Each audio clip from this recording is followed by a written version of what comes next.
కమ్మిన జీవితంలో వెలుగు నింపావయా, వ్యర్థముగా ఉన్న జీవితానికి అర్థం చూపావయా. దేవుని యొక్క వాక్య భాగమును జాగ్రత్తగా ధ్యానించుకొని ప్రార్థన చేసుకొని కొడుకును ముగించుకుందాం. కుడి వచ్చిన అందరికి ప్రభునాములు శుభాలు వందనములు తెలియజేయుచున్నాను. సమయంలో బైబిల్ గ్రంథంలో నుంచి అపోస్తుల కార్యములు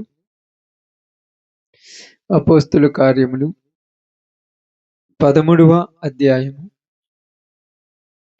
అపోస్తుల కార్యములు 13వ అధ్యాయము.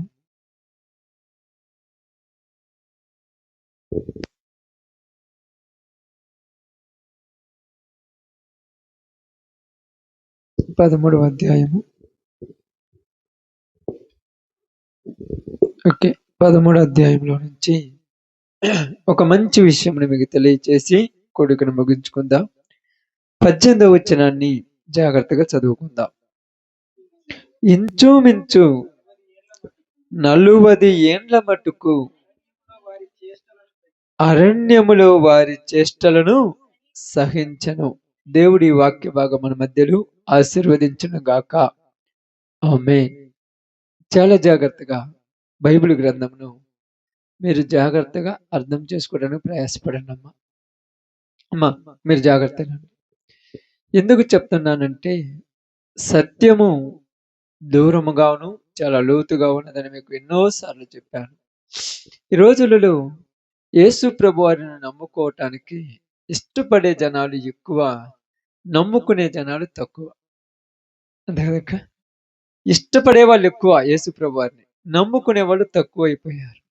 కాబట్టి యేసు ప్రభువులో కొనసాగటం అనేది గొప్ప విషయం. ఇక్కడ జరిగినటువంటి సంఘటన చాలా జాగ్రత్తగా మనం గమనించి ఆలోచిస్తే, పౌలు బర్నబాలు అక్కడ ఉన్నటువంటి ఒక ప్రదేశంలోనికి వెళ్ళారు. ఎక్కడని మనకు వచ్చినప్పుడు అక్కడ మీకు అర్థం కావట్లేదు. చూడండి, పెర్గే అనేటువంటి ఒక ప్రాంతంలోనికి వచ్చారు. అక్కడికి వచ్చిన తర్వాత ఇక్కడ పౌలు బర్నబాలు వీళ్ళు దేవుణ్ణి నమ్మిన వాళ్ళ నమ్మని వాళ్ళమ్మా? మీరు డౌట్ మళ్ళీ నవ్వకూడదు. ఏందయ్యా ఎంత చేసేది, వాళ్ళు నమ్మారా లేదా అనకూడదు కాదు. దేవుని నమ్మారా నమ్మలేదక్క? నమ్మినవారు. ఇప్పుడు పంపు అంటే పెర్గే అనేటువంటి ఒక ప్రాంతంలోనికి వెళ్ళి వచ్చినప్పుడు అక్కడ జరిగినటువంటి ఒక సంఘటన ఏంటంటే, సమాజ మందిరంలోనికి వెళ్ళారు. సమాజ మందిరం అంటే తెలుసు కదమ్మా, అందరికి తెలుసు కదా. సమాజ మందిరంలోనికి వెళ్ళి అక్కడికి వెళ్ళిన తర్వాత అక్కడ ఏం జరిగిందంటే చూడండి, ధర్మశాస్త్రమును ప్రవక్తల లేఖనములను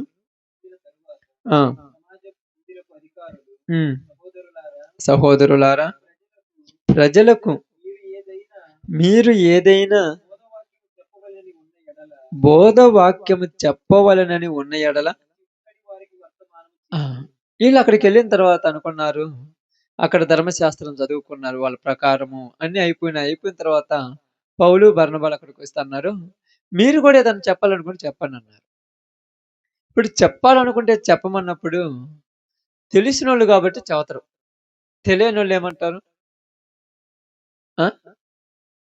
తర్వాత చెబుతారు. రావని ఒప్పుకుంటారక? అస్సలు ఊరు ఒప్పుకోరు. రావని అసలు ఒప్పుకుంటారక? అసలు రావని ఒప్పుకుంటారా? తర్వాత టైం లేదు కాబట్టి ఆగే, కానీ లేకపోతేనా? కాబట్టి వీళ్ళిద్దరిలో పౌలు లేచి ప్రారంభించాడు. ఏమని ప్రారంభించాడంటే, అక్కడ సువార్త చెప్పుతున్నాడు కానీ చరిత్ర చెప్పుకొచ్చాడు. ఏం చెప్పుకొచ్చాడంటే, బాగానండి, ఇశ్రాయేలీయులారా, దేవునికి భయపడు వారలారా. ఆమేన్. ఎవరికి చెప్తున్నారా మీ మాట? ఎవరికి చెప్తున్నారమ్మా? ఇశ్రాయేలీయులకి. అమ్మా పాపం ఇప్పుడు వాళ్ళని కూడా అట్లా కూర్చోబెట్టింది. అందుకే అంటే నువ్వు ఇట్లా అనేది కాదులే, నువ్వు వినాలి, మీరు వినాలి, ఇంటే మీ జీవితాలు బాగుపడాలి. అది నా కోరిక. ఇశ్రాయేలీయులారా, దేవునికి భయపడు వారులారా అంటే ఎవరికి చెప్తున్నారు ఈ మాట? ఎవరికి చెప్తున్నారు? ఇశ్రాయేలీయులలో నుంచి దేవునికి భయపడే వాళ్ళకి చెప్తున్నా. చెల్లి, దేవునికి భయపడే వాళ్ళకి తల్లి బాగా వినండి. మీకు నేను చాలా సార్లు చెప్పాను. ఈ చెయ్యి, ఈ గడ్డానికి ఎప్పుడు పగ పెంచుకోండి. అయి 2 ఇష్టమైనవి బాగా. అంటే చాలా ఇష్టం వాటన్నిటికి. ఆ రెండిటికి పగుండాలి. పగంటే ఎలాగంటే మీరెవరితోనైనా మాట్లాడట్లేదనుకో, వాళ్ళు మీకెళ్ళి చూసిన ఇట్ట చూత్తరు మీరు. ఏందంటే దేనికి దీనికి అట్టుండాలనమాట విరోధం. అట్ట విరోధం ఉంటేనే అయి 2 పట్టించుకోవనమాట. లేదనుకోండి మర్చిపోయారనుకోండి, మీకు తెలియకుండా 2 కలిసొత్తాయి కదమ్మా! మీకు కూడా తెలీదది. అసలు నీకు అర్థం కూడా కాదు అది వచ్చిపోయింది కూడా కాబట్టి అప్పుడప్పుడు ఏం చేస్తారంటే అలా చెయ్యొద్దని చెప్పేస్తారు. అలా ఉండకూడదనమాట. ఇక్కడ పౌలు లేసి ప్రారంభించారు. దేవునికి భయపడే వాళ్ళలారా అన్నాడు. అంటే ఎవరికి చెప్తున్నాడు? దేవునికి భయపడే వాళ్ళకి. దేవునికి భయపడే వాళ్ళకి వాక్యం అవసరమా? ఇప్పుడు చెప్పండి. దేవునికి భయపడే వాళ్ళకి వాక్యం అవసరమా? అవసరమే. అవసరము. ఎందుకు అవసరం అంటే దేవునికి భయపడే వాళ్ళు ఇంకా ఎక్కువగా ఇష్టంగా వింటారు. భయం లేనోళ్ళు నిర్లక్ష్యంగా వినేస్తారు. ఏందిరా మనం రోజు వినేదే కదా! ఏం చెబుతున్నారు వాళ్ళు, ఏం చెప్పేది వాళ్ళకేం తెలుసు అన్నట్టుగా. దేవునికి భయపడే వారులారా, నేను మీతో ఒకటి చెప్పాలనుకుంటున్నా. ఏం చెప్పాలనుకుంటున్నామంటే, మన పితరులు ఐగుప్తు దేశంలో నుంచి కానాను దేశంలోనికి దేవుడు తీసుకొని వచ్చాడు. ఏ? కాబట్టి వాళ్ళు ఐగుప్తు దేశంలో నుంచి కానాను దేశంలోనికి రావటానికి 40 సంవత్సరాలు పట్టింది. ఎన్ని సంవత్సరాలమ్మా? 40 సంవత్సరాలు పట్టింది. ఈ 40 సంవత్సరాలు దేవుడు వాళ్ళని ఏం చేశాడంట? ఆ సహించను. సహించను అనే దానికి పోషించను అనే దానికి చాలా తేడా ఉంది. సహించడం అంటే ఏందమ్మా? వాళ్ళు ఎన్ని చేసినా ఓర్చుకున్నారు. ఇప్పుడు ఓర్చుకున్నారనేది మామూలు విషయమా? లేకపోతే ఇంక వేరే విషయమా అక్క? కష్టం కదక్క. ఎంత కష్టం? చాలా కష్టం. పాపం వాళ్ళే చెప్తున్నారు నిజంగా. చాలా కష్టం. ఎందుకు ఓర్చుకున్నాడాయన? అక్కడ చదివినప్పుడు నేను ఆ మాట చదువుకున్నప్పుడు ఇక్కడికొచ్చిన తర్వాత నేను ఆ మాట చదువుకుని చాలా సార్లు చదివాను గానీ మళ్ళీ ఇప్పుడు చెప్పినది ఏమన్నానంటే, ఐగుప్తు దేశమందు పరదేశులై ఉన్నప్పుడు ఆ ప్రజలను హెచ్చించి తన భుజ బలము చేత వారిని అక్కడి నుండి తీసుకొని వచ్చి ఇంచుమించు 40 సంవత్సరములు వారిని ఇంచుమించు 40 సంవత్సరములు అరణ్యములో వాళ్ళ చేష్టలను ఏం చేశాడు? సహించెను. సహించువారు ధన్యులు. ఇక్కడ దేవుడు సహించాడు. ఏమి సహించాడంటే వారి చేష్టలను. ఆ మాట ఎందుకు రాశాడంటే ఇప్పుడు కొంతమంది చేష్టలు మనకు నచ్చవు. నచ్చుతే అమ్మా? చేష్టలు అంటే తెలుసుగా? వాళ్ళు చేసే పనులు నచ్చవు. నచ్చనప్పుడు నీకేమవుతుందక్క? అబ్బా! ఏమవుతది? కోపం మామూలుగా ఉంటదనుకున్న కోపం. చేతిలో కత్తి లేదు గానీ ఉంటే నరికేయాలన్నంత కోపం వత్తది. చేష్టలను సహించాడు. ఎందుకు సహించాల్సి వచ్చిందంటే కన్న తండ్రి కాబట్టి. లేకపోతే సహించడు. కన్న తండ్రి కాబట్టి సహించాడు. ఎలా సహించాడంటే అక్కడ మనకు బైబిల్ గ్రంథంలో స్పష్టంగా రాయబడుతుంది. వారేం చేస్తున్నారంట? హ్మ్. ఏందమ్మా? వాళ్ళేం చేశారంట? సణుగుతూ, గొణుగుతూ ఏం చేశారమ్మా? సణుగుతున్నారు, సణుగుడు, గొణుగుడు ఎందుకుంటదక్క? ఇప్పుడు చెప్పాలి మీరు. అబ్బా! మమ్మీకి బల్లెదేవొచ్చింది నిజంగా చెల్లెలకు. సంతోషం తల్లి. కావాల్సినయి లేనప్పుడే గొణుగుతుంటారక్క. ఉన్నప్పుడు ఎవరైనా గొణుగుతురా? ఇప్పుడు ఎవరి మీద గొణుగుతున్నారు? పిల్లల తండ్రి మీద గొణుగుతున్నారు. పిల్లల తండ్రి మీద గొణుగితే కరెక్టా? కరెక్ట్ కాదా? ఆ! ఇప్పుడు చెప్పాలి మీరు. ప్రతిదీ చెప్పేయాలి. కరెక్టా? కరెక్ట్ కాదమ్మా? కరెక్టే. ఎందుకు కరెక్టు? కన్న నేరానికి వాళ్ళేం తిట్టినా పడాలి. అవునా? మరి పడాల్సినప్పుడు ఎందుకు కోపం నీకు? నువ్వు పడాలనే కదా తీర్మానం తీసుకున్నాను. ఎందుకు కోపం? వాళ్ళకేమి ఇవ్వాలో ఏమి ఇవ్వకూడదో తండ్రికి తెలుసు. మరి తెలిసినప్పుడు తగిన సమయంలో ఇస్తారు కదా! ఆ! అప్పటిదాకా ఎందుకు అప్పటిదాకా ఓర్చుకోలేకనా? అప్పటిదాకా ఉండలేకనా? అంటే ఇక్కడ విషయం చెప్తున్నాను ఈరోజు. మీ కుటుంబంలో చెప్పదు మళ్ళీ ఆడ. మీ కుటుంబంలో తీసుకొచ్చేటందుకు బాగుండదు. అంటే బాగుండదని కాదు కానీ అలా ఊహించుకోవద్దు. టైం వచ్చినప్పుడు అది కూడా చెప్దాం ఇప్పుడే. అయిపోద్దిలే మిక్స్ చేస్తా అన్ని. ఇశ్రాయేలీలు 40 సంవత్సరాలు అరణ్యములో దేవుణ్ణి ఏం చేశారంట?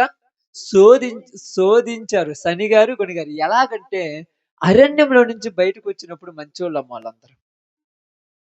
చాలా మంచోళ్ళు వాళ్ళు. ఎట్లాంటి మంచోళ్ళంటే మనకంటే కూడా మంచోళ్ళు. అంటే మనం చెడ్డోళ్ళమని అంటే నిజంగా చెప్తున్నాను, మనం చెడ్డోళ్ళమని కాదు గానీ మనకంటే మంచోళ్ళు. ఎందుకు మంచోళ్ళుగా ఉన్నారంటే కష్టాల్లో ఉన్న ప్రతి వాడు మంచోడే. అది గుర్తుపెట్టుకోవాలి మీకు అందరూ.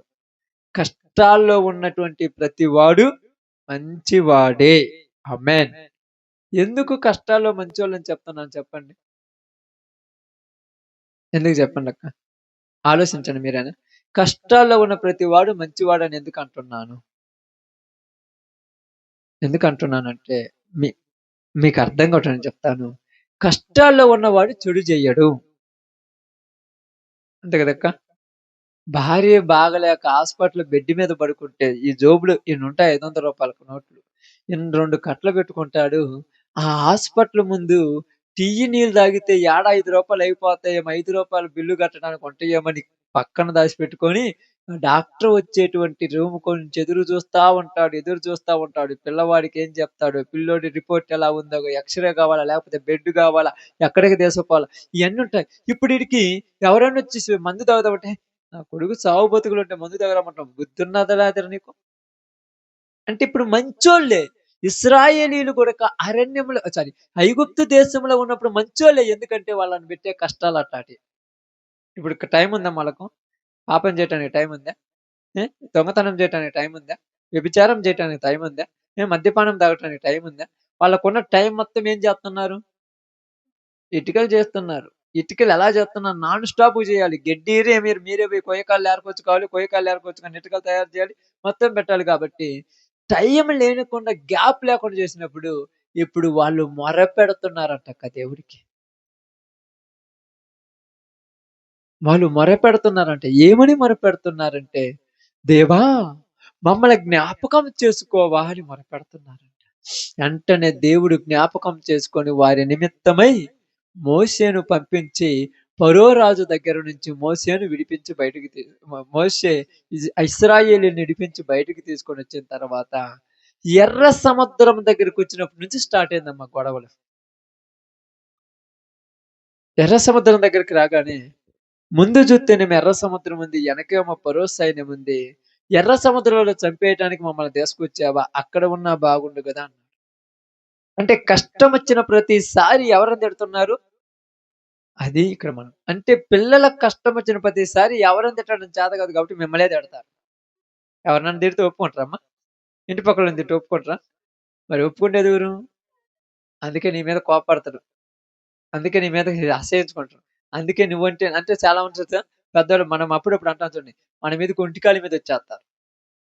మన మీదకి ఒంటికాలి మీదకొచ్చారు. తల్లి మీదకి, తండ్రి మీదకి ఒంటికాలి మీదకొస్తారు. తండ్రినైనా కొద్దిగా అట్టేట్టు ఉంటారు కానీ తల్లి మీదకి మాత్రం ఒంటికాలి మీద వస్తారు.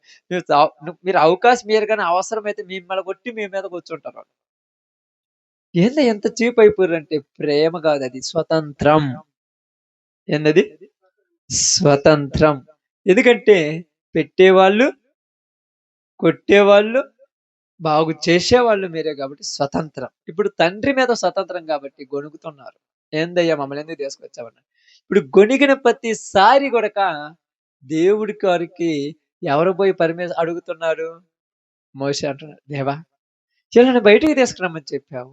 తీసుకొచ్చిన తర్వాత ఈళ్ళిక్కడ చచ్చిపోతుంటే బాగుండదు గదా! ఒక్కసారి కనికరించాయి అన్నాడు. ఓ ఆ కర్ర చూపి సముద్రంలో పాయలే. అదే విధంగా ఇక్కడ కూడా బాగా గమనించి ఆలోచించండి.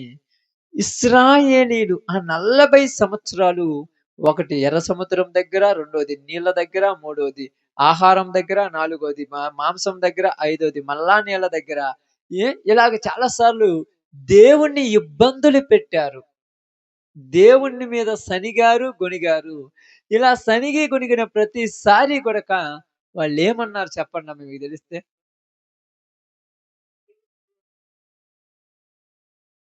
అది ఏమన్న మాట చెప్పండి?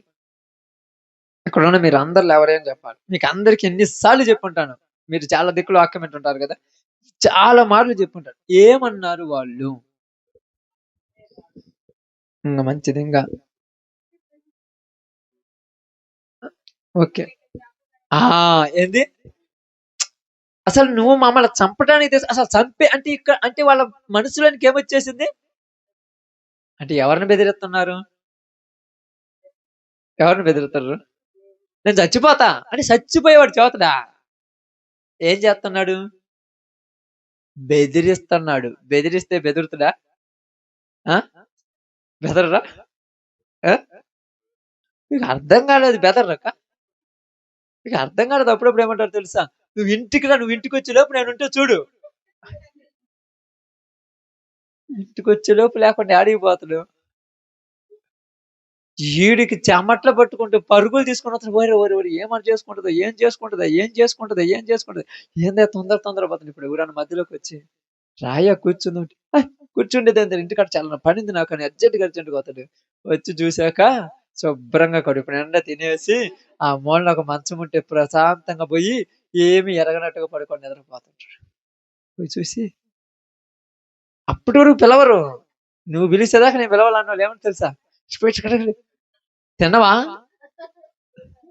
మాట్లాడలేదనుకో ఎటుటోపటం ఇది. అంటే ఏంది బెదిరించినంత మాత్రాన ఏమి జరగవు. కానీ ఆ సిట్యుయేషన్ బాగానండి.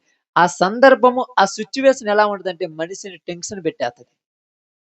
అంటే ఈ కోపదాపాన్ని ఏమన్నా చేసుకుంటారేమో. నిజంగా చెప్తున్నాను కోపదాపాన చేసుకున్నంత పిచ్చోళ్ళు భూమి మీద లేరు. కోపదాపాన చేసుకున్నంత పిచ్చోళ్ళు లేరు. మీరనొచ్చు చేసుకుంటారని. చేసుకునేది కోపదాపాన కాదు. కొవ్వు బట్టి అని చెప్పండి. కోపదాపాన్ని ఎవరు చేసుకోరక్క. కోపమొత్తే తెలుసుగా. మరి ఎందుకు చేసుకున్నారంటే కొవ్వు బట్టి, అహంకారం బట్టి అన్నారు. బైబిల్‌లో ఎక్కడుందంటే ఇశ్రాయేలీయుల హృదయము క్రొవ్వినది అని రాయబడింది. లెక్కలేనితనం. అహంకారం కాదది. లెక్కలేనితనం అంటారు దాన్ని. ఏందంటే నీ చేతికి ఇచ్చిన పర్మిషన్ నువ్వు స్వతంత్రం చేసుకోకూడదు. నీకు లెక్క లేకుండా ఉండకూడదు. అందుకే చాలా మంది ఏమంటారో తెలుసా? బెదిరిద్దాం అనుకుంటే చచ్చిపోతే ఏమవుద్ది? బెదిరిద్దాం అనుకున్నారు. చచ్చిపోతే ఏమవుద్ది? దాతాను, అబ్రాహాములు ఎదిరించారు. ఏమయ్యారమ్మ చివరికి? నాశనం అయిపోయారు. అర్థం కాలేదు వాళ్ళకందరికి. బాగా గమనించి ఆలోచించండి. ఇశ్రాయేలీయులు దేవుని మీద సనిగి గొణిగినారు. కారణం ఏందంటే, దేవుడు ఇశ్రాయేలీయులను ఏమన్నా చేసి వాళ్ళు అడిగిందల్లా ఇత్తారేమని ఖచ్చితంగా వాళ్ళు అడిగిందల్లా తెచ్చుకున్నారమ్మ వాళ్ళు. తెప్పించుకున్నారా లేదక్క? అడిగిందల్లా తెప్పించుకున్నారు. మనందరికి తెలుసు. దేవుడికి తెలుసు గదా! ఎప్పుడు ఇయ్యాలి, ఎప్పుడు ఇయ్యకూడదని దేవుడికి తెలుసు గదక్క. కానీ సవీసారము లేని ఈ ఆహారం తిని మా నోరేమైంది? సావబట్టి పొంది మాకు మాంసం కావాలన్నారు. ఇప్పుడు మనం ఏమంటాము? డబ్బులు లేవు, ఏమి లేవు. ఇప్పుడేం మాంసం అంటాం. అంతే కదా అనేది? అంతేనా ఇంకేమన్నా అంటారమ్మా? అందరు ఇక్కడ ఉన్నోళ్ళు కొద్దిగా ఇక్కడ ఉన్నోళ్ళందరూ కూడా అందరూ బాధ్యత కలిగినోళ్ళే కదా! తల్లులు కదా! బాధ్యత కలిగిన తల్లులు, తండ్రులే కదా! అంతే అంటారా ఇంకేమన్నా అంటారా? డబ్బులు లేవు రోజేం మాంసం అంటారు. ఇప్పుడు ఇంట్లోకి పోతారా? లోపల రూమ్‌లోకి పోయి మంచం మీద కూర్చొని ఏమడిగాడు? ఆస్తులు అడిగారా? ఐశ్వర్యం అడిగారా? పాపం తినటానికి మాంసం అడిగారు గదా! ఒక ₹100 తెచ్చితే పోలా? వాళ్ళేమనుకుంటారని నేను మాంసం అడిగితే తెచ్చియలేదు. ఛ! ఇట్టాటోళ్ళ కడుపున అనవసరంగా పుట్టాను. ఎందుకు పుట్టానురా? ఏందిరా ఇట్టాటోళ్ళకి అవసరం లేదు. అది ఇది అని పోతాడు. ఆడికి పోయి మర్చిపోయి కూడా మర్చిపోయి ఉంటాడు. వాడింక మర్చిపోయాడు 2, 3 నిమిషాలుండి మర్చిపోయి ఎళ్ళిపోతాడు. ఈడ కూర్చొని ఈళ్ళు మాత్రము వాడు అడిగిందేంది? అడగలేదు గదా! ఏదో చేయలేదు గదా! మాంసమే గదా! కనీసం పుట్టిన పిల్లలకు మాంసం గూడా పెట్టలేకపోతే నేనెందుకసలని తొందరగా ఎళ్ళేసిపోయి మాంసం తీసుకొచ్చి రెడీ జేసి ఎందుకు రారంటే, ఇందాక తేనంటే ఎందుకు తెచ్చినవు? ఇందాక తేనంటే మరెందుకు తెచ్చినవు? అంటే ఇక్కడ గూడా ఏంది? వాళ్ళ పంతమే నెగ్గాలి. ఇక్కడ ఇశ్రాయేలీయుల పంతమే నెగ్గాలి. అందుకని ఏమన్నారు తెలుసా? 40 సంవత్సరాలు అరణ్యములో నేను వారిని ఏంది? సహించితిని అన్నాడు. ఎన్ని సంవత్సరాలమ్మా? 40 సంవత్సరాలు సహించాడు. దేవుడు కాబట్టి 40 సంవత్సరాలు సహించాడని మనం అనుకుందాం. దేవుడికి కూడా ఇశ్రాయేలీయులు ఎవరు? పిల్లలే. దేవుడికి కూడా ఇశ్రాయేలీయులు ఎవరమ్మా? పిల్లలే. కాబట్టి పిల్లలను సహించాల్సిన బాధ్యత పెద్దలదే. ఏం చేయలేం. ఏం చేయగలం అక్క? ఏమి చేయలేం. తిప్పి తిప్పి కొడితే ఏం చేస్తాం తెలుసా? వాళ్ళు అడిగితే 500 అడిగితే 200 ఇచ్చి పంపిద్దాం. అంతకుమించి మనం ఏం చేయలేం. అంతకుమించి మన వల్ల ఏం కాదు. ఎందుకు చేయలేమంటే మనము తల్లిదండ్రులము. దేవుడు కూడా కోప్పడ్డ ప్రతిసారి ఏదో చేద్దాం అనుకున్నాడు కానీ చేయలేకపోయాడు. ఎందుకు చేయలేకపోయాడు? ప్రేమించాడు కనుక. అందుకని అరణ్యములో ఏం జరిగిందంటే సంహారకుడి చేత సంహరించబడ్డారు. ఎవరి చేతంట? సంహారకుడి చేత. సంహారకుడు చంపేశాడు వాళ్ళని అంతే. వీళ్ళు చావల. దేవుడు చంపల. బాగా గమనించి ఆలోచి దేవుడే సంహారకుడి చేత చంపేయబడ్డారు. తర్వాత శోధించటం వలన వాళ్ళు వ్యభిచారం చేయటం వల్ల ఏమయ్యారు? ఒక్క దినమంది 23,000 మంది చచ్చిపోయారు. ఇప్పుడు ఎవరు చంపింది వాళ్ళని చెప్పండి అమ్మా? బాగా ఆలోచించు. ఇప్పుడు చంపింది దేవుడా లేకపోతే వ్యభిచారం వాళ్ళని చంపిందా? ఇప్పుడు చెప్పండి ఎవరమ్మా? బాగా ఆలోచించండి. దేవుడు ఎప్పుడు పిల్లలను చంపడు. వీళ్ళే చచ్చిపోతున్నారు. ఎలా చచ్చిపోతున్నారంటే వ్యభిచారం చేసి చచ్చిపోయారు. వాళ్ళు 20 వ్యభిచారం చేయటం వలన దేవుడు ఒక్క దినమందు 23,000 మందిని చంపాను అని రాయబడింది. కానీ అక్కడ ఏం రాయబడింది అంటే వ్యభిచారం చేశారు. వ్యభిచారం వలన వచ్చిన పాపాన్ని మూటగట్టుకున్నారు. ఆ పాపం వాళ్ళని పట్టి పీడించి వాళ్ళని నాశనం చేసింది. శనిగారు గొణిగారు, శనిగారు గొణిగారు, శనిగారు గొణిగారు, శనిగి గొణిగి ఏమైపోయారంటే తినక అలిగి అలిగి అలిగి గ్యాస్ ట్రబుల్ వచ్చి లోపల గుండెలో నరాలు తక్కబిగిపోయి రక్త బలహీనత వచ్చేసి ఇబ్బందులు పడిపోయి వీళ్ళే చచ్చిపోయారు కానీ ఎవరు ఎలా చంపలా. ఇప్పుడు మీరు చాలా మంది మీకు చూడండి మీరు మీరు పర్ఫెక్టే కానీ మీకు తెలియని బలహీనతలు మీలో ఉంటాయి. ఎందుకు వచ్చినాయి బలహీనతలు చెప్పండి? ఎందుకు వచ్చినాయి చెప్పండి మా ఎందుకు వచ్చినాయి బలహీనతలు? ఎందుకు వచ్చినాయి? ఇవన్నీ ఎందుకు నేను చెప్తా కదా ఏనండి, పాపం ఏం లేదు. మీకు ఎందుకు టెన్షన్? మీరు చెప్పాలనుంది కానీ లోపల ఉంది కానీ బయటికి చెప్పలేకపోతాను. నేను చెప్పేది అంతే కదా.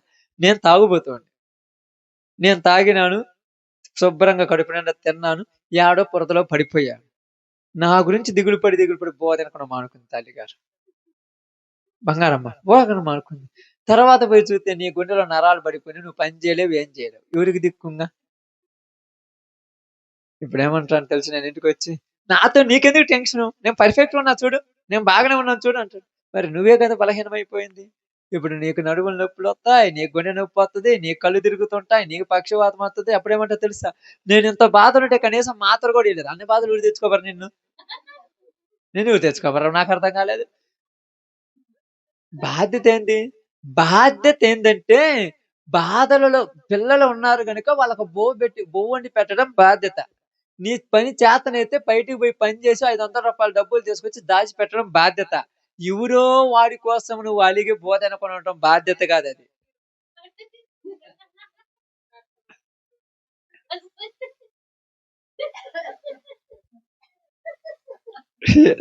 అసలు అట్లా మీరేమనుకున్నారు తెలుసా? నేను చెప్పేది నిజమే.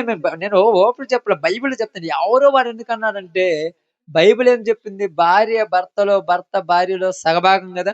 సగభాగమైనప్పుడు నీకు భర్త మీద అంత ప్రేమ ఉన్నప్పుడు భర్తకు నీ మీద ప్రేమ ఉంటే మరి కరెక్ట్ ఇద్దరు ఒకటే కదా. మరి ప్రేమ లేనోడు ఎవరో ఒకరు కాక ఏంది అసలు? నేను వరకు మాట్లాడింది అనుకున్నా. బైబిల్ యాస్టీజ్ ఎలా మాట్లాడింది తెలుసా? లోకమును స్నేహించాడు కాబట్టి వాడు దేంతో సమానం అయిపోయాడు? నువ్వు కడుపులో నొప్పి వచ్చి బాధపడితే ఏమంటాడు తెలుసు? ఒకే ఒక్క మాట అనిపోతాడు అంతే. బొవ్వ తినకుండా ఏం చేయకుండా ఎండగట్టుకుంటున్నావు, సిగ్గు రావాలని వెళ్ళిపోతాడు అంతే. అప్పుడు మనం ఏమనుకోవాలంటే ఏంది ప్రభు నాకు ఈ బాధని ఆయన దగ్గర ఎడితే ఆయన ఏమన్నాడంటే ఒకటే మాట అన్నాడు, నీకు ఏదైనా కొదువుగా ఉన్నదా? నాకేం కొదువు లేదు. మరి కొదువు లేనప్పుడు నీకెందుకు టెన్షన్? నీకెందుకు టెన్షన్ అంటే మీరు అంటారు కదా, ఇప్పుడు అన్నారు కదా, మా అమ్మాయి బంగారు తల్లి అన్నారు కదా, ఏమన్నది? భర్త. నేను భర్తనే కాదనట్లా, కానీ నాలో ప్రవేశించినాడు భర్త కాదు. అదే మీరు అర్థం చేసుకోవాల్సింది. నిన్ను సృష్టించిన వాడు నీకు భర్త అయి ఉన్నాడు. అది బైబిల్ చెప్తుంది.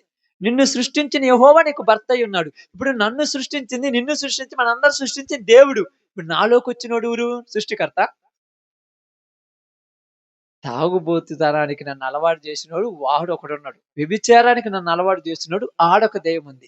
ఇప్పుడు వాడు నిన్ను అలిగేతట్టు చేసి, నువ్వు నా మీద నేను చేసినటువంటి తప్పుడు పనికి నువ్వు బాధపడి ప్రార్థన చేసుకోవు, బైబిల్ చదువుకోవు, మొఖమంతా అట్టబెట్టుకొనుంటావు, ఇదంటావు, అదంటావు, ఇదంటావు. చివరికి నీ శరీరంలో ఉన్న అవయవాలన్నీ కుషించిపోతాయి.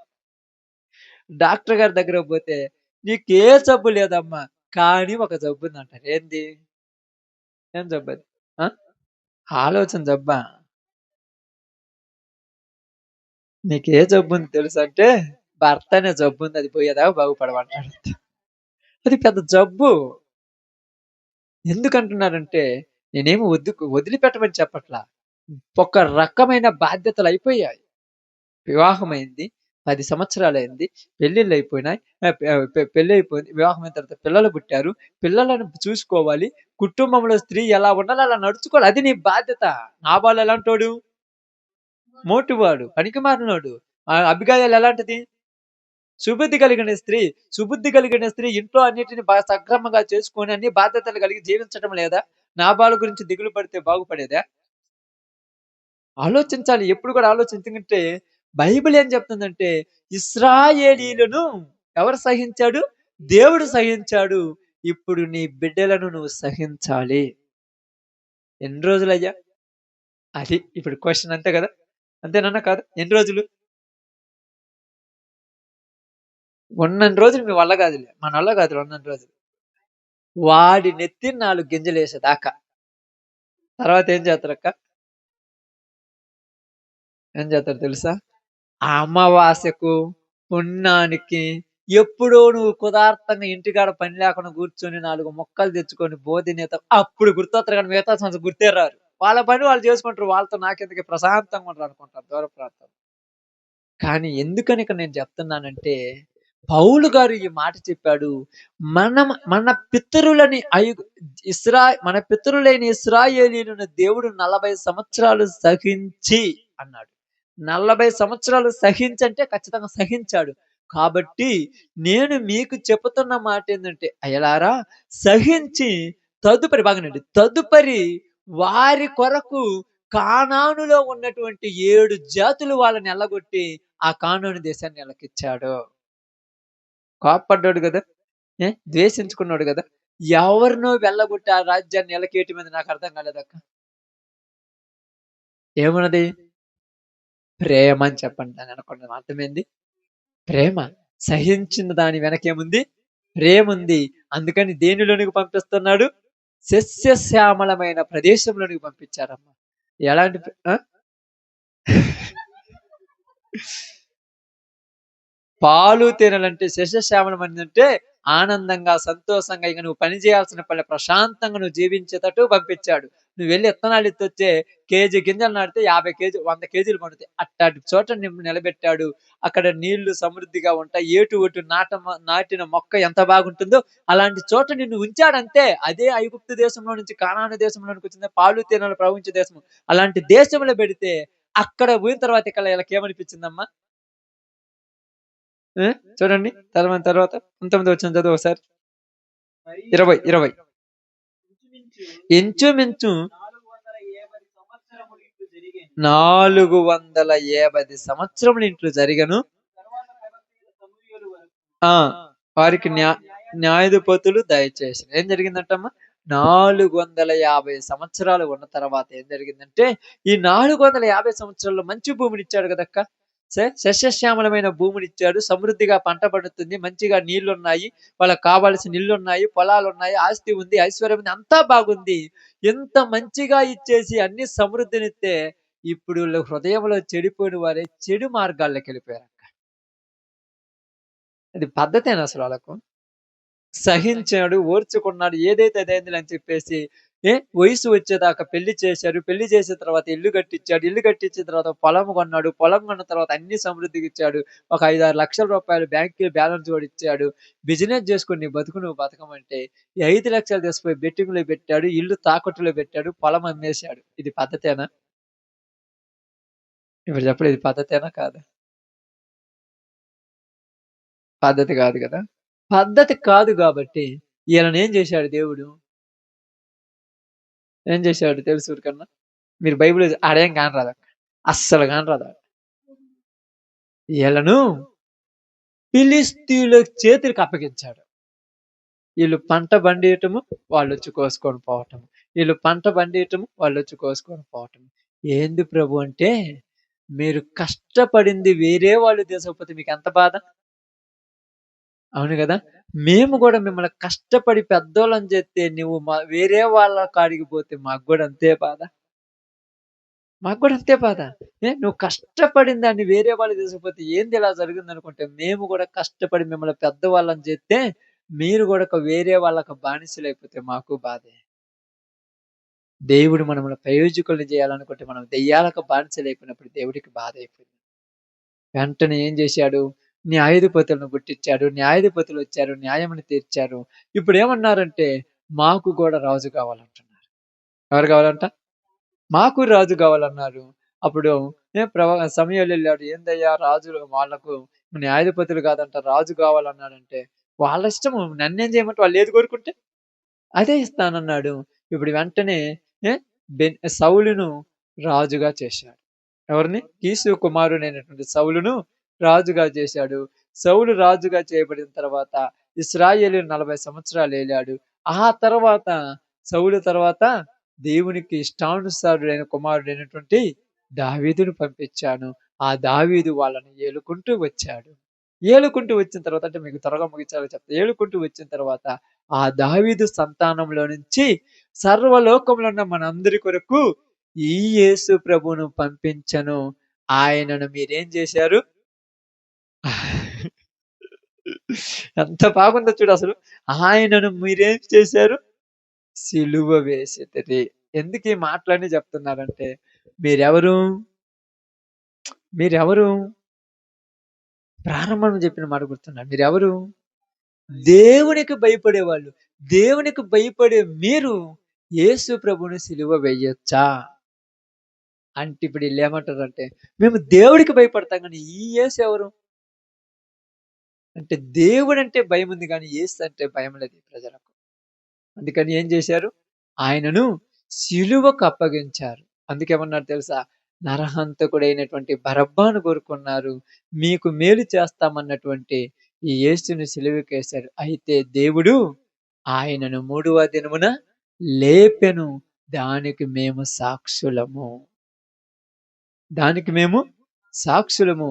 కాబట్టి అయ్యలారా, మీ అందరికి నేనేం చెప్తున్నానంటే, ఈ యేసే దేవుడు పంపించినటువంటి లోక రక్షకుడు. ఈ యేసు ప్రభువును నమ్ముకోమని మీకు నేను సువార్త ప్రకటిస్తున్నానని పౌలు వాళ్ళందరికీ తెలియచేయగానే వాళ్ళందరూ ఆశతో వింటున్నారంట. ఇంక తర్వాత ఏం జరిగిందో చెప్పు, తర్వాత ఏం జరిగిందో చెప్తంటే, మరుసటి విశ్రాంతి దినమునొచ్చి కొన్ని విషయాలు చెప్తానంటూ పోయారు. ఆ తర్వాత జరిగిన మాట చూడండి.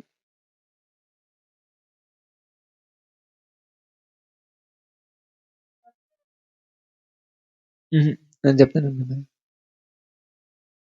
చూడండి ఇప్పుడు కాదు నేను చెప్పేదాన్ని. నేను చెప్పే వాక్యం మీరు చదవండి. మీరు వచ్చే చెప్పేది 46 వచనం చదవండి. లేకపోతే 44 నుంచి చదవండి.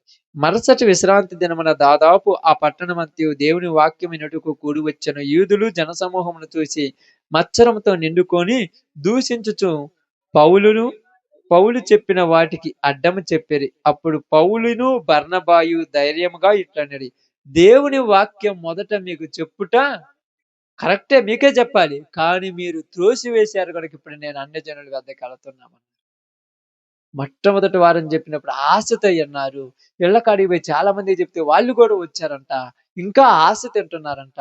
ఇప్పుడు చెప్తుంటే అందరూ ఏం చెప్తున్నారంట? అడ్డాలు చెప్పేస్తున్నారంట. అవునా? ఆయన యేసు ప్రభువేనా? లేసాడా? అంటే ఎటకారం చేస్తున్నారంట. ఎటకారం చేయటం వల్ల వీళ్ళన్నారు, వాక్యం మీకే చెప్పమని దేవుడు మమ్మల్ని పంపించారు. కానీ మీరు దాన్ని త్రోసివేశారు కాబట్టి ఇప్పుడు మేము ఎక్కడికి వెళ్తున్నామన్నాడు? వేరే ప్రాంతాల్లోనికి వెళ్ళాల్సి వచ్చింది. అందుకనే ఈరోజు సువార్త మన ఎల్లకాడికి వచ్చింది. లేకపోతే మనకు దొరికింది అనుకున్నావమ్మా? మన కాడికి రాదు అసలు. ఎక్కడో ఏ మూలనో మూల ప్రాంతాల్లో ఊరికాడో చెప్పుకొని ఆ చర్చిలలో ముగ్గురు తలుపులు వేసుకొని లోపల కూర్చొని ముగ్గురు ప్రార్థన చేసుకుని వెళ్ళిపోతున్నారు. వాళ్ళు ఏం చేశారు?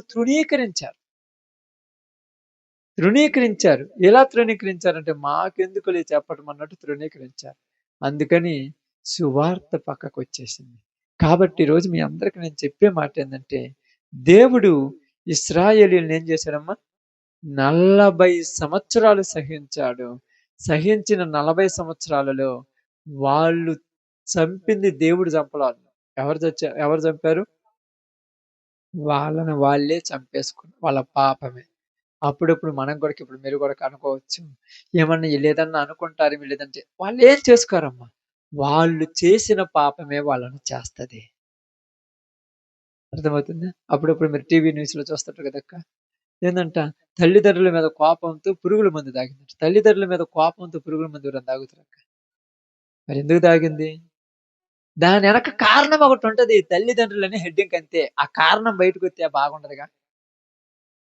నేను చిన్నప్పటి నుంచి అలుగుండే పురుగు మందు తాగిండ్రా? చిన్నప్పటి నుంచి అలుగుతుంటారు. పాలనేదుగా. పెద్దయిన తర్వాత ఏమైందంటే ఏదో ఒక కారణం ఉంది.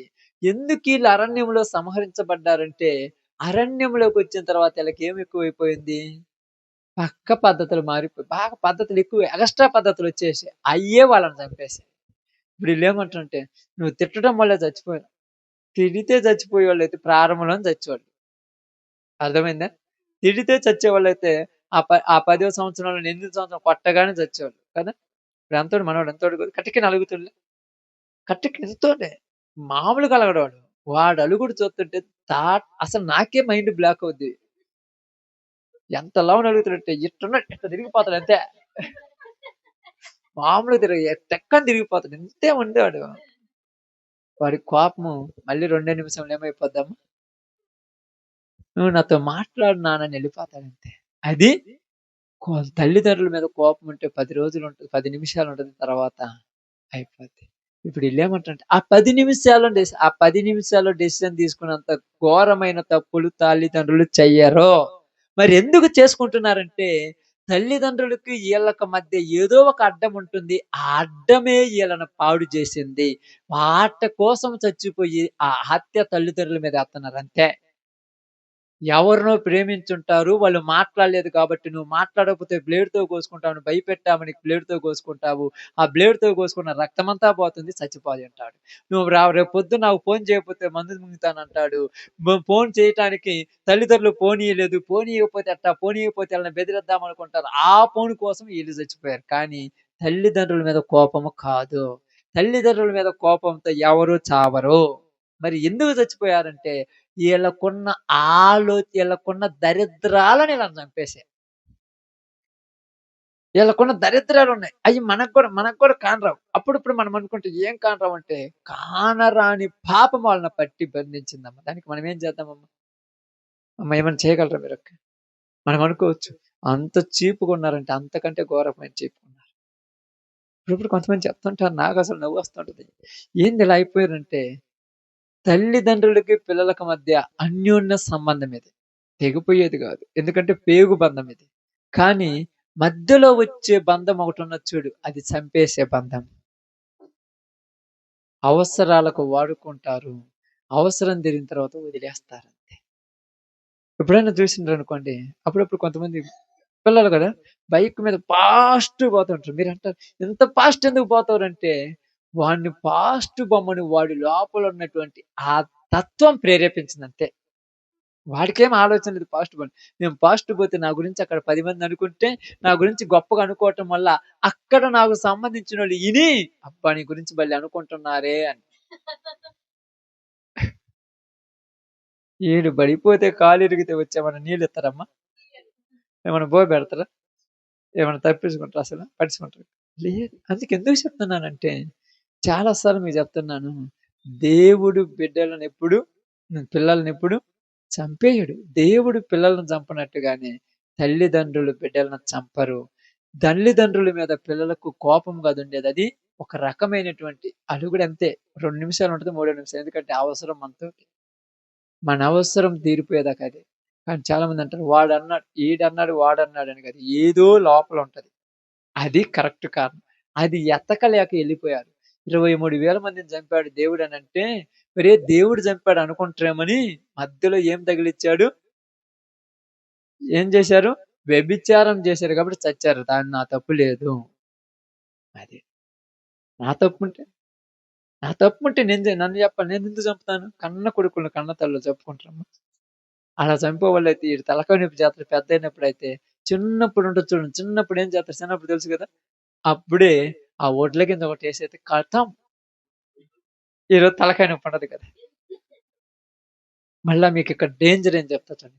తల్లిదండ్రులను పిల్లలను తల్లిదండ్రులు ఎప్పుడు చంపరు గానీ, పిల్లల తల్లిదండ్రులను చంపేస్తారు.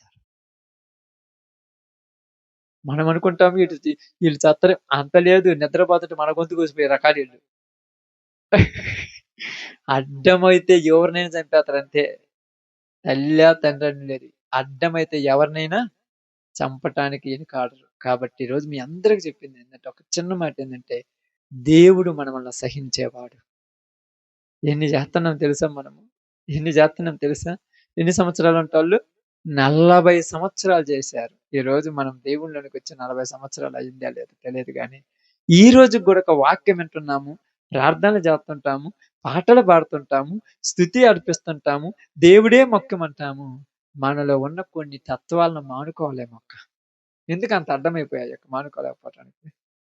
ఈ గోడ గట్టి గడపడత కొడితే పగులుద్దా పగలదక్క? గోడైనా పగులుద్ది. ఒకవేళ ఏ చీమకుర్తి గ్రానైట్ కొండుందా? బాంబులు పెట్టి కొట్టిన ఆ కొండైనా పగులుద్ది గానీ, ఈళ్ళకి బట్టిన గుండె రాతి గుండె పగలనే పగలదు. దెయ్యం అంత గట్టిగా పట్టేసింది. మనమేం చేద్దాము? మనమేమన్నా చేయగలమా? అప్పుడప్పుడు అంటారు. బాగా ప్రార్థన చేస్తున్నా, అన్ని చేస్తున్నావు గదా! ఏమవుద్దిలే మామూలే గదా! కలిసిమెలిసి ఉండొచ్చు గదా! యూనిటీగా ఉండొచ్చు గదా! సంఘమంతా అంటే. ఎవరి గురించైనా మాట్లాడు గానీ, వాళ్ళ గురించి మాట్లాడితే అసలు ప్రార్థనకు కూడా రాను. అబ్బో! ప్రార్థనకు గూడా రావా?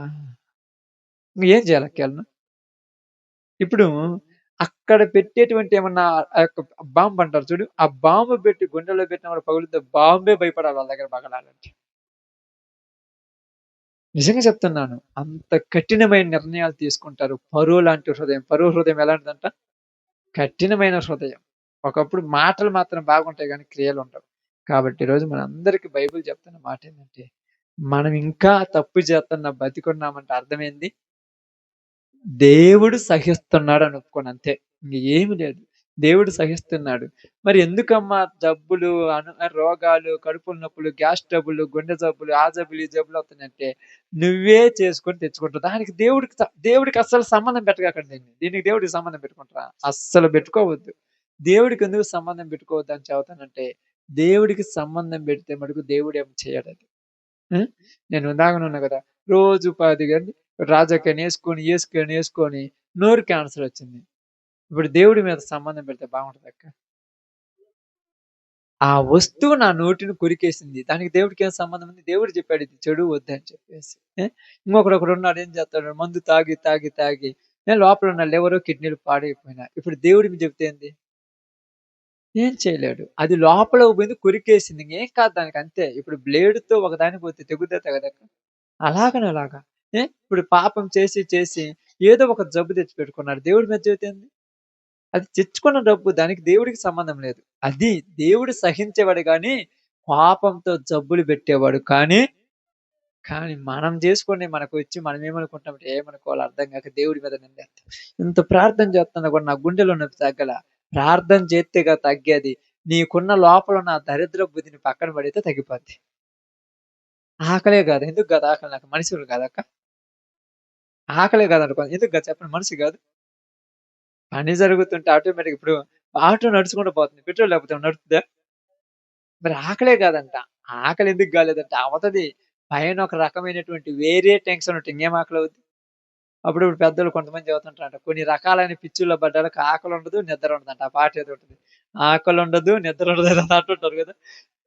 ఆకలి లేదంట, నిద్ర లేదంట. ఎందుకు అంతా ఇదే ధ్యాస, ఇదే ధ్యాస. ఈ ధ్యాసలో పడ్డోడికి ఆకలేంది, నిద్రేంది, కుటుంబమేంది, పిల్లలేంది, భర్తేంది, భార్యేంది అదే ధ్యాసలో ఉన్నాడు. కొందే ఇప్పుడంటాడు 4 రోజుల తర్వాత వచ్చి ఆ డాక్టర్ గారి దగ్గరికి పోతే అన్నీ తగ్గిపోయానండి. ఏమేం తగ్గినయి? అన్నీ తగ్గినియి. ఎందుకు తగ్గినట్టు? ఈ మధ్య తిండి తినట్లేదు. ఎందుకు తినట్లేదు? ఏమన్నా బాధలు ఎక్కువైపోయినాయా అక్క? బాధ్యతకి ఏమీ లేదు. ఒక పిచ్చిలో పడ్డోడికి తిండి మీద ధ్యాస ఏముంటది? నిద్రపోతుంటాడు.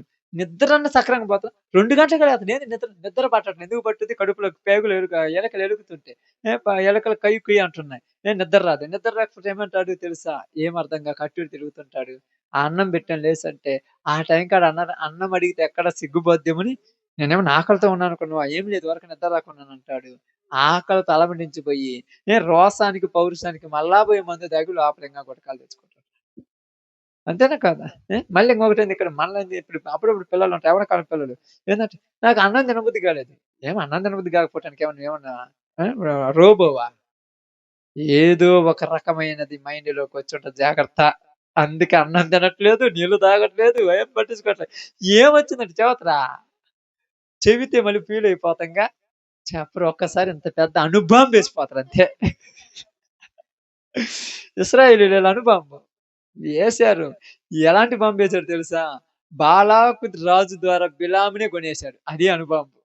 వాడు గూడా మనవల పాడు చేయటానికి ఎవరినో ఎరేసుంటాడు. ఓకే.